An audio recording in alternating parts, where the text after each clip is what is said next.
The screech of tearing metal echoed through the pouring rain, followed by the dull, sickening thud of glass shattering against asphalt. Inside the flipped delivery van, everything went pitch black. The suffocating smell of spilled gasoline mixed with hot oil filled my nose. Rain spilled through the broken windshield, cold and sharp against my numb face. The sirens wailed in the distance, growing louder, but my world shrank to a single terrifying truth. I could not move a single muscle. As the red emergency lights flashed against the wet pavement, my mind drifted back to the quiet morning before everything collapsed, back to where this silent nightmare truly began. At 4 a.m. every single morning, the world belongs to the quiet ones. Long before the sun rose over the mist-covered peaks of Asheville, North Carolina, I was already standing in the kitchen of Evie's hearth. My hands were rough, skin dry and cracked from years of hot ovens and harsh soaps. I kneaded the heavy bread dough, pressing my palms deep into the soft, flour-dusted surface. The air inside the bakery was always warm and thick, rich with the comforting sense of melting butter, toasted pecans, and sweet cinnamon. For 10 years, this small bakery was my entire life. I was 38 years old, but my reflection in the dark glass window showed a woman who looked far more exhausted. Every dollar I made from selling fresh sourdough loaves and flaky croissants was carefully counted and set aside. I lived frugally, wearing the same worn-out aprons and driving a clunky 10-year-old delivery van with a squeaky fan belt. I did not spend money on fancy clothes or expensive vacations. Every single cent went toward two things: paying off the massive student loans my husband, Julian, accumulated while finishing his engineering degree, and handing out monthly cash allowances to his younger brother, Corey. Julian was 40, handsome on the outside, with neat hair and a polite smile that he put on for neighbors. He worked as a construction supervisor, a job he secured only after I paid off his tuition debts and bought his first set of professional tools. Yet, beneath his calm exterior lived a deep, bitter resentment. He hated that his income was smaller than mine. He hated that the bakery brought in steady cash. Most of all, he hated feeling dependent on a woman who spent her days covered in flour. Instead of gratitude, Julian offered cold silence. At the dinner table, he barely looked at me. When I tried to talk about my day, he stared at his phone, answering with short, icy grunts. His 23-year-old brother, Corey, was no different. Corey lived in our spare room, refusing to hold a steady job. He spent his days sleeping late and his nights driving fast cars. When I asked him to clean up after himself, he laughed in my face, calling me a glorified line cook. They treated me like a ghost in my own home, an invisible servant whose only purpose was to work, cook, pay the bills, and stay quiet. I endured it all because I believed in family. I convinced myself that marriage meant unconditional sacrifice, that if I just worked a little harder, baked a few more loaves, and stayed patient, Julian would eventually see my worth. On that rainy Tuesday afternoon, the local community center placed a massive catering order for their annual fundraiser. It was the largest contract my bakery had ever secured. I packed 60 boxes of fresh pastries into the back of my old delivery van. The rain was coming down in heavy sheets, blurring the winding mountain roads outside Asheville. My hands gripped the steering wheel tightly as the windshield wipers slapped rhythmically against the glass. I never saw the skidding pickup truck coming. A sudden flash of headlights blinded me. Then came the violent crunch of metal against metal. My van spun out of control, tires screaming against the slick pavement before rolling twice down the embankment and slamming sideways into a concrete guardrail. When the metal stopped twisting, a heavy, suffocating silence fell over the wreck. Emergency responders cut through the mangled door, their bright flashlights cutting through the dark, rainy night. They pulled my broken body from the driver's seat and rushed me toward Memorial Mission Hospital. The siren screamed all the way down the highway, its piercing wail rising and falling in the cold night air. Inside the intensive care unit, the harsh glare of fluorescent lights beat down on my bed. The room smelled faintly of bleach, rubbing alcohol, and cold air. Dips and beeps echoed from the heart monitors surrounding me.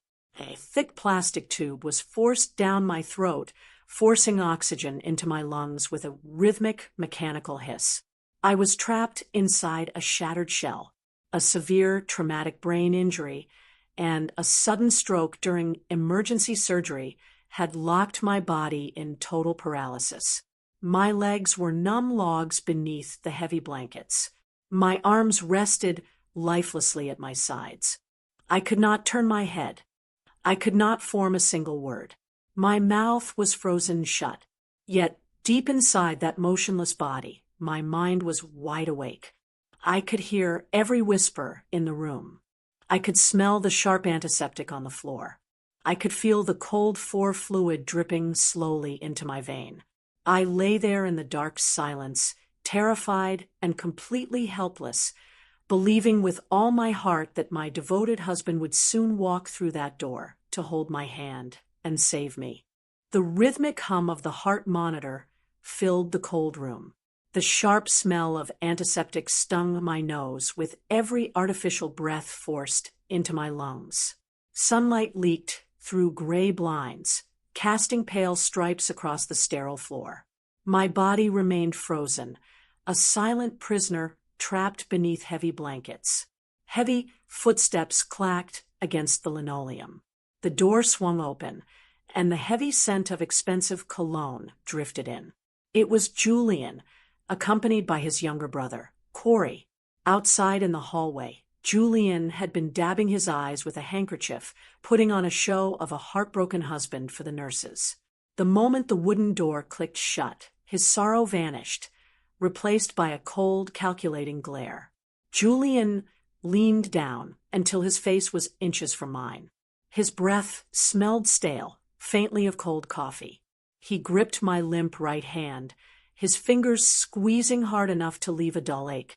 To anyone looking through the door window, it appeared as if a devoted husband was holding his injured wife's hand in prayer.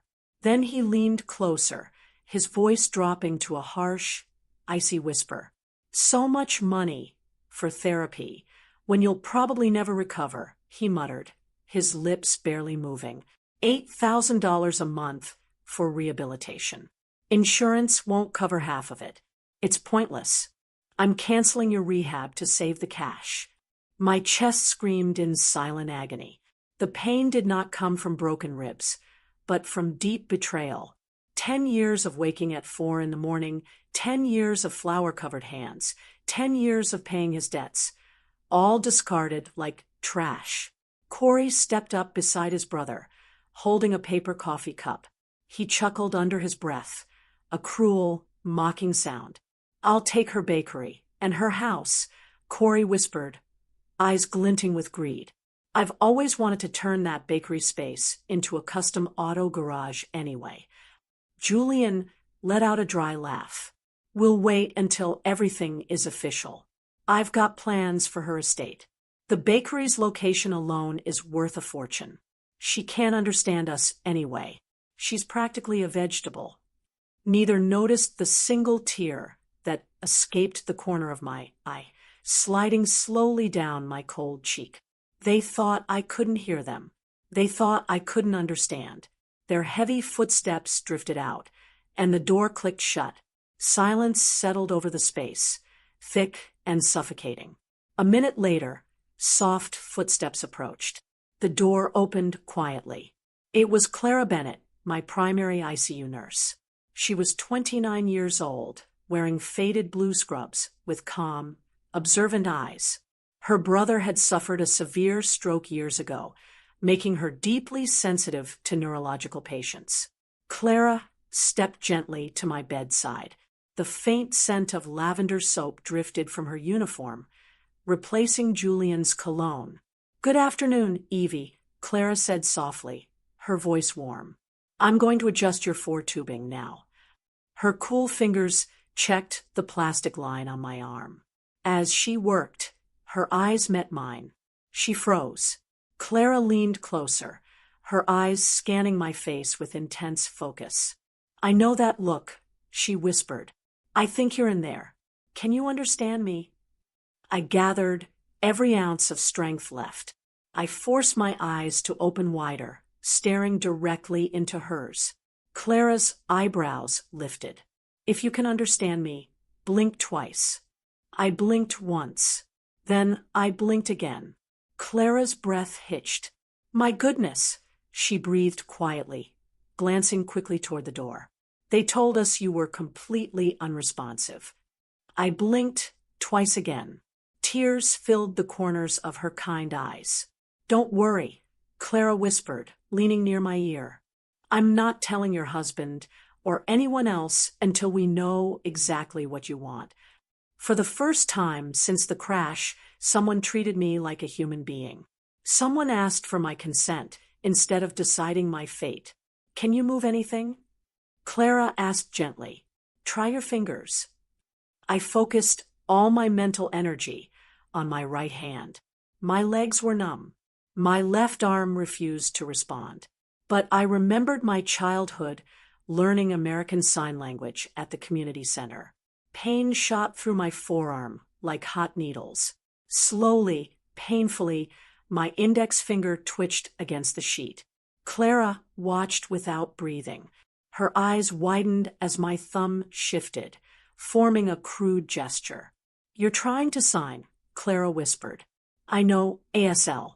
My younger brother uses it every day. Hope replaced the terror in my chest. One careful movement at a time, my trembling fingers formed 3 distinct letters. LAWYER. Clara stared at my hand, then looked up into my eyes. You want your attorney? I blinked twice. She glanced toward the door. Does your husband know you can communicate? I blinked once. No. Do you want him to know? I blinked once again. No.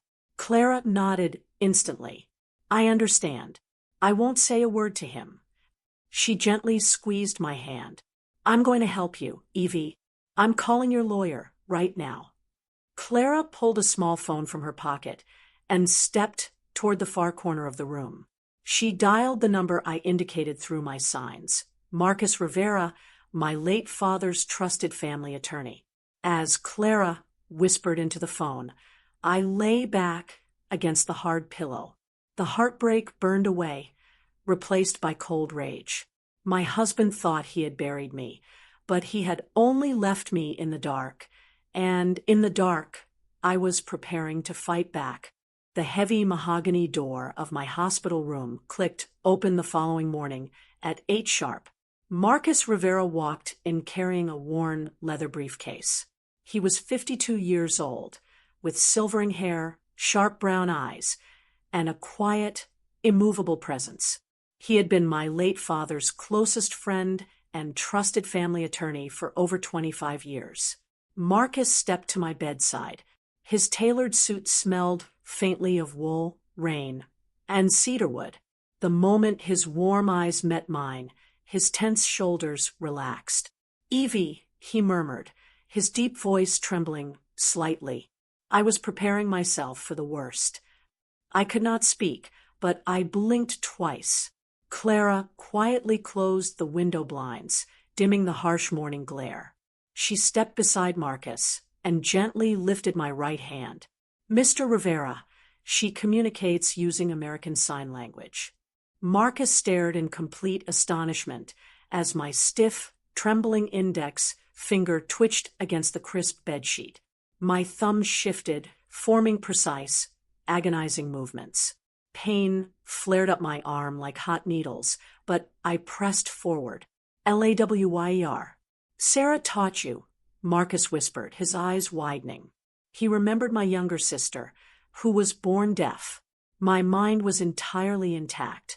For 20 minutes, Clara interpreted my slow, agonizing hand gestures, while Marcus wrote down every single letter on a yellow legal pad. Julian is canceling my rehab. I signed. He wants the bakery. He wants the house.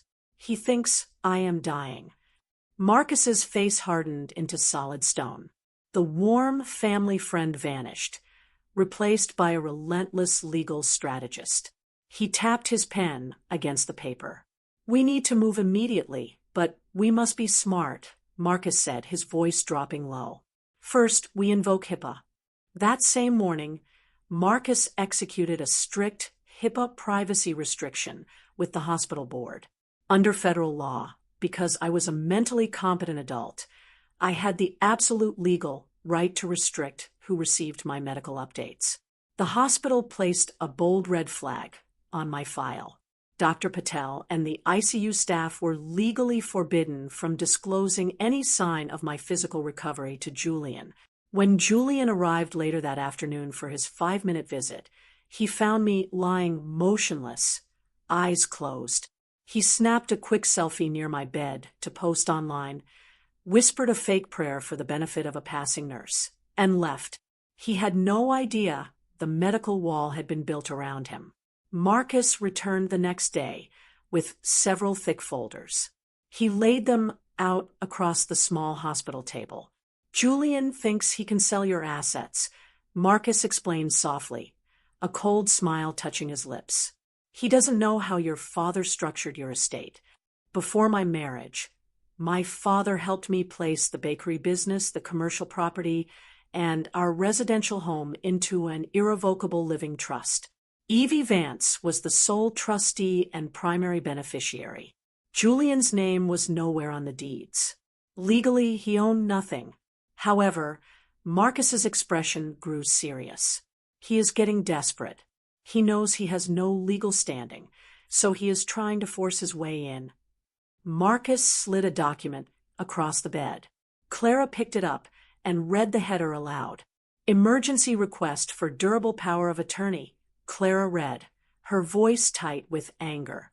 He submitted this to your bank yesterday, claiming you are permanently incapacitated.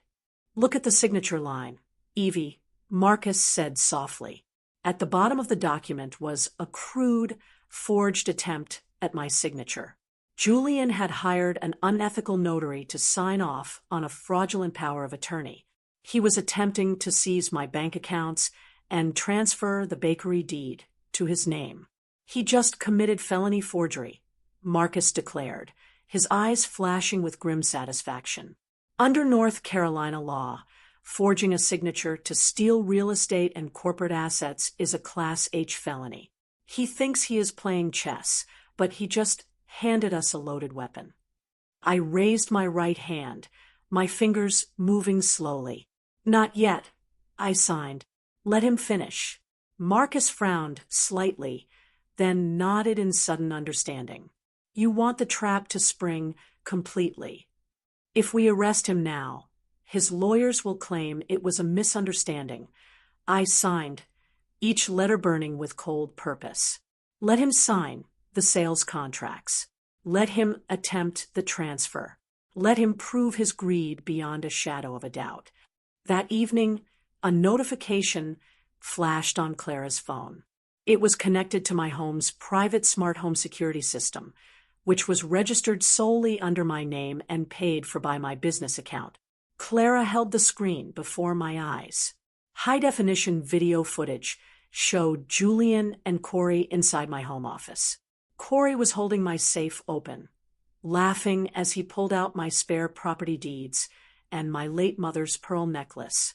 Julian stood beside him, holding a glass of scotch, reviewing a realtor's contract on his phone. They are clearing out your house, Clara whispered, her face pale with disgust. I looked at the screen, watching the two men celebrate my destruction inside my own home. I blinked twice.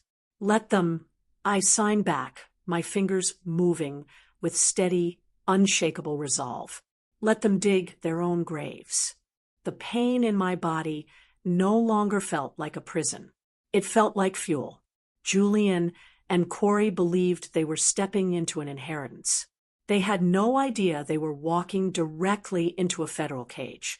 The morning after our legal meeting, Coach Ray entered my hospital room. He was 56 years old, a former military physical therapist from the VA hospital system. He had broad shoulders, a shaved head, and a no-nonsense grin. He carried a pair of heavy leather support belts and a wooden clipboard. "I hear you're stubborn, Evie," Ray said, his deep voice sounding like rolling thunder. "Good, because I don't waste time on quitting." I blinked twice. Clara chuckled nearby, adjusting her blue scrubs. "That means yes," Clara said with a warm smile. Ray locked the wheels of my hospital bed.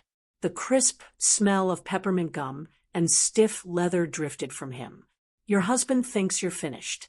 The doctors say recovery will take years. I say your legs are ready if your mind is. Let's get to work." The rehabilitation was brutal. Every single evening, after visiting hours ended and Julian left his fake flowers by my bedside, Ray and Clara transformed my sterile room into a battlefield. Ray attached the heavy support harness around my waist. The leather smelled rich, heavy, and stiff. "Stand," he commanded softly. It sounded like an impossible order. My legs felt like cold concrete pillars buried deep in the dark earth. I focused every single ounce of mental energy on my quivering knees. Sweat broke out across my forehead, stinging my eyes. My teeth ground together until my jaw ached. "Push, Evie," Ray urged, his large, calloused hands steadying my trembling shoulders. "Find your feet." Pain flared through my lower back like hot electricity. My left knee buckled, but Ray caught me firmly before I hit the floor.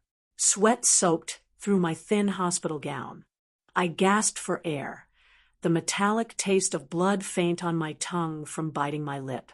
Again, Ray ordered, his voice steady, without a single trace of pity. "You needed heavy bread dough for 10 long years. You know what it takes to shape something heavy." I gritted my teeth. I pushed again. Slowly, agonizingly, my knees straightened. For 3 full seconds, I stood upright on my own 2 feet. Clara covered her mouth, her eyes shining with tears. Ray did not smile. "One step," Ray demanded, pointing forward. "Just one." My right foot moved forward barely 4 inches, dragging heavy against the linoleum. Then my left foot followed. The sharp pain in my hips made my vision blur, but I refused to collapse. I took a second step, then a third step. While my body fought to rebuild its broken pathways, my mind underwent a total transformation. I stopped grieving the hollow marriage I thought I had. I stopped asking why Julian betrayed me. I cast aside the helpless victim mindset that had kept me passive for a decade. I took full responsibility for my own life, my wealth, and my future. Late at night, while the hospital slept, I sat up in bed using a digital tablet Clara provided. My right hand, growing stronger every single day, tapped out detailed business plans. I drafted the blueprints to transform Evie's Hearth into Evie's Hope Bakery and Academy, a commercial bakery dedicated to training and employing stroke survivors and disabled adults. I reviewed my personal finances line by line. I calculated my cash flow, restructured my commercial lease agreements, and cut Julian off from every single secondary account he had quietly drained over the years. I was no longer just a baker. I was a businesswoman claiming her rightful empire. 4 weeks into the intensive training, Coach Ray brought a polished wooden walking cane into the room. He set it against the edge of my bed. "No more harness," Ray said, folding his arms across his broad chest. "Walk to the window." I swung my legs over the edge of the mattress. My bare feet touched the cold floor. I gripped the smooth wooden handle of the cane with my right hand. The wood felt solid, warm, and real. I stood up without help. The room stayed completely still. The rhythmic beep of the heart monitor echoed in the quiet space. I pushed forward. Step, click, step, click. The rubber tip of the cane struck the floor with a steady, rhythmic cadence. Pain still burned in my muscles, but it no longer terrified me. Pain was just proof that my nerves were alive, reweaving connections that Julian thought were dead forever. I reached the large window at the end of the room. The morning sun broke over the misty blue peaks of the Ridge Mountains outside Asheville. Golden light flooded through the glass, warming my face and hands. I let go of the window frame. I stood completely erect, holding the cane loosely at my side, my reflection showing a woman with sharp, clear eyes and unshakable resolve. 8 weeks ago, I was a broken woman trapped in a mangled van, waiting for a husband who wanted me dead. Today, I was standing on my own feet, fully in control of my mind, my money, and my destiny. I looked at Clara and Ray in the reflection of the glass. "I'm ready," I said aloud. My voice was raspy, low, and rough from weeks of disuse, but the word rang clear through the quiet room. I turned back toward the door, my cane resting firmly in my hand. The quiet preparation was over. The time had come to step out of the shadows and face the men who tried to bury me. The grand ballroom of the Asheville Cultural Center hummed with the chatter of 400 guests. Crystal chandeliers hung high above, casting warm, golden light across silver serving trays, polished wine glasses, and crisp white tablecloths. The air was rich with the scent of roasted prime rib, fresh jasmine flowers, and expensive perfume. It was the annual local business gala, an evening dedicated to celebrating regional entrepreneurs. This year, the committee had selected Evie's Hearth for the Inspiration Award. Julian stood near the front row of tables, dressed in a tailored navy tuxedo paid for with my savings. His hair was slicked back, his smile rehearsed to perfection. Beside him stood Corey, wearing a flashy suit, sipping champagne, and chatting loudly with local real estate investors. When the mayor stepped up to the podium, the room fell quiet. "Tonight, we honor a business that embodies resilience and community spirit," the mayor announced, gesturing toward the stage. Though its founder, Evie Vance, remains tragically incapacitated in a hospital bed following a horrific accident, her husband is here to accept this honor on her behalf. Applause rippled through the ballroom. Julian stepped up the carpeted stairs, taking the microphone with practiced sorrow. He dabbed his eyes with a silk handkerchief. "Thank you, everyone," Julian said, his voice trembling with artificial emotion. "Evie fought bravely, but her condition remains critical. She will never return to the kitchen. As her devoted husband, I am taking full control of her estate and the bakery. I promise to preserve her legacy, even as we transition the facility into new commercial ventures under my brother's leadership." Corey grinned widely from the front row, raising his glass in a quiet toast. Then, the heavy oak doors at the back of the ballroom swung wide open. A sharp, metallic click echoed against the marble foyer floor. Step, click, step, click. The sound cut through the quiet room like a snapping whip. Guests near the entrance turned their heads. Whispers broke out, spreading through the crowd like wildfire. I stepped into the blinding light of the ballroom. I wore an elegant navy blue silk dress, tailored perfectly to my restored frame. My dark hair was swept back, revealing my face. In my right hand, I held my dark wooden walking cane, its rubber tip striking the floor with an unshakable rhythm. I walked with my chin held high, my spine straight, and my eyes locked directly onto the stage. Behind me, 3 paces back, walked Clara Bennett, wearing a dark formal dress, and Coach Ray in a crisp gray suit. Julian froze. The microphone in his hand wobbled. The color drained from his face until he looked like a walking corpse. His jaw dropped open, his eyes bulging in absolute terror. "Evie," Julian gasped, his voice amplified across the loudspeaker. "No, that's impossible." Corey dropped his champagne glass. It shattered against the hardwood floor, spraying sparkling wine across his shoes. I walked down the central aisle, every eye in the room fixed on me. The 400 guests stood in stunned silence. I reached the base of the stage, placed my hand on the wooden railing, and climbed the steps one by one. I walked directly to the podium, stood beside my pale, shaking husband, and took the microphone from his limp fingers. I looked out at the audience, took a deep, steady breath, and spoke. My voice was raspy, low, and rough from weeks of disuse, but every single word cut through the air with absolute clarity. "My name is Evie Vance," I said, my voice echoing off the high ceilings.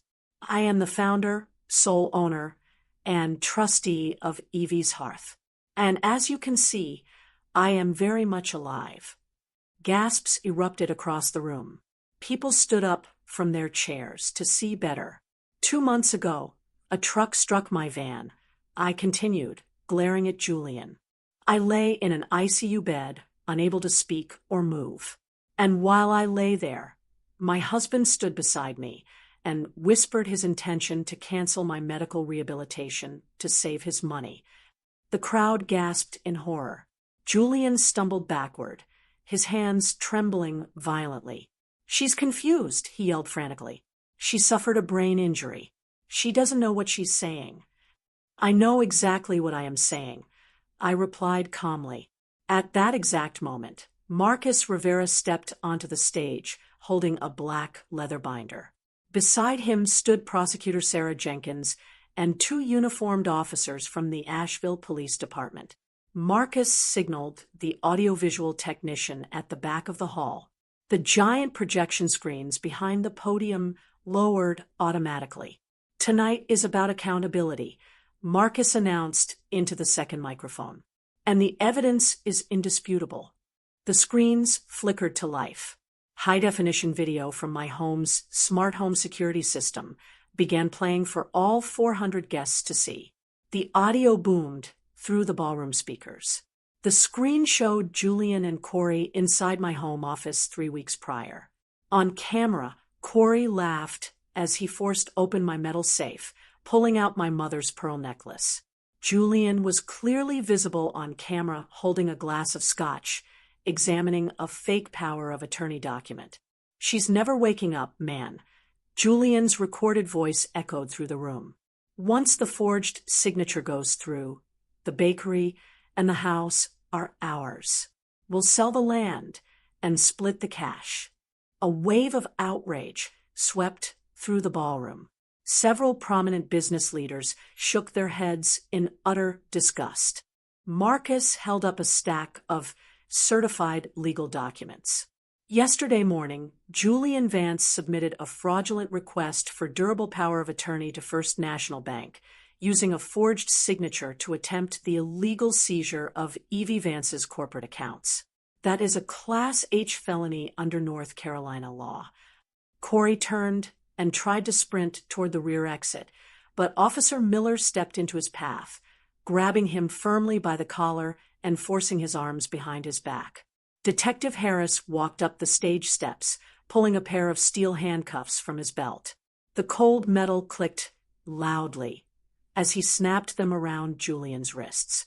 "Julian Vance, you are under arrest for felony forgery, attempted financial exploitation of a disabled adult, and grand larceny," Detective Harris declared sternly. Julian dropped to his knees, tears streaming down his face. "Evie, please," he sobbed, clutching at the hem of my dress. "I was desperate. I was stupid. Forgive me. Please don't do this." I looked down at the man I had spent 10 years serving. I felt no rage. I felt no hatred. I only felt a deep, cleansing clarity.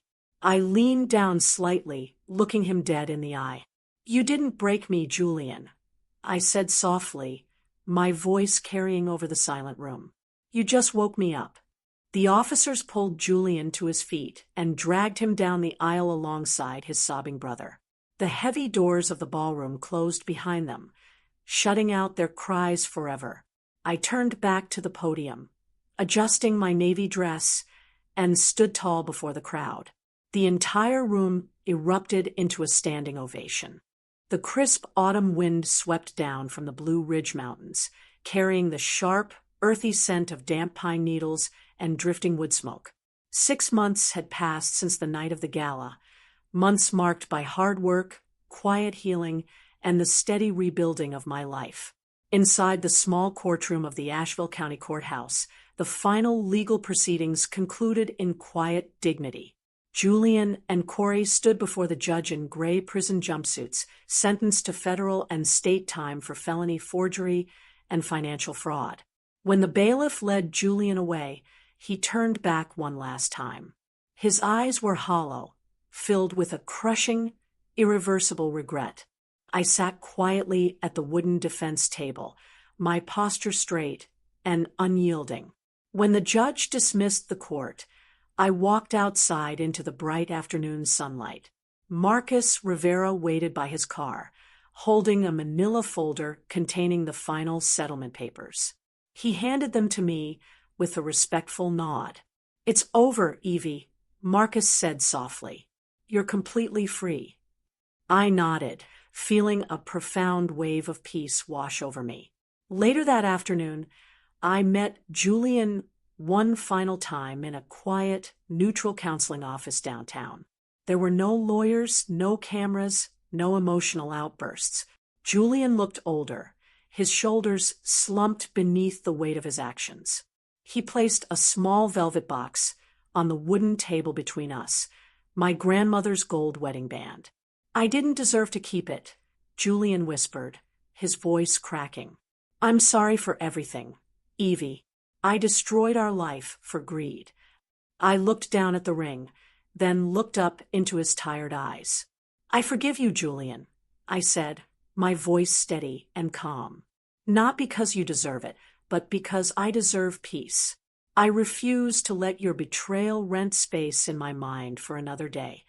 He wept quietly, but I felt no anger, only the clean break of a chapter finished forever. I left the ring on the table. Some memories belong in the past, and I was ready to build my future. 2 weeks later, I officially launched Evie's Hope Bakery and Academy. We took over a large, sunlit commercial space on the edge of town. On opening morning, the front doors swung open to reveal rows of golden croissants, freshly baked sourdough loaves, and warm cinnamon rolls scenting the autumn air. Standing behind the main counter, wearing a clean white apron, was Clara Bennett. As part of my commitment to honoring those who stood by me, I had formally awarded her a 20% equity stake in the company and appointed her director of the Evie's Hope Foundation, a nonprofit arm dedicated to funding long-term physical therapy for stroke and accident survivors. Coach Ray walked in carrying a basket of fresh apples, smiling broadly as he looked at the training kitchen, where several disabled adults were learning the art of baking under professional guidance. That evening, I drove out to my new home, a modest, cozy cottage nestled peacefully in the foothills of the Blue Ridge Mountains. It did not have 4 stories or marble floors. It had a wide wooden front porch, 3 quiet bedrooms, and a small flower garden blooming with wild lavender. I stood on the porch with a ceramic mug of hot herbal tea, watching the sun dip slowly behind the purple mountain ridges. The sky burned in brilliant shades of amber, gold, and soft pink, the true golden hour. The crisp mountain air filled my lungs. The distant sound of a winding creek murmured softly through the valley. Marcus walked up the wooden steps, holding a single wild daisy he had picked along the trail. He smiled, handing it to me without a word. I took the flower, inhaling its sweet, earthy fragrance, and smiled back. I looked out over the endless expanse of the mountains, realizing the true meaning of wealth. Wealth was not measured by unearned luxury or the size of a bank account. True wealth was the strength of your own 2 feet, the clarity of your own mind, and the loyal hearts of the people who stayed when you had nothing left to give. I raised my mug in a quiet toast to the setting sun, entirely sovereign, completely healed, and fiercely, beautifully free. All shadows must fade before the truth, and every pain is simply the start of a beautiful rebirth. Always remember, the right to write a new chapter of your life is forever in your hands. If this story resonated with you, please like, subscribe, and leave a comment below so we know we're walking this journey together. Hope to see you on the next page.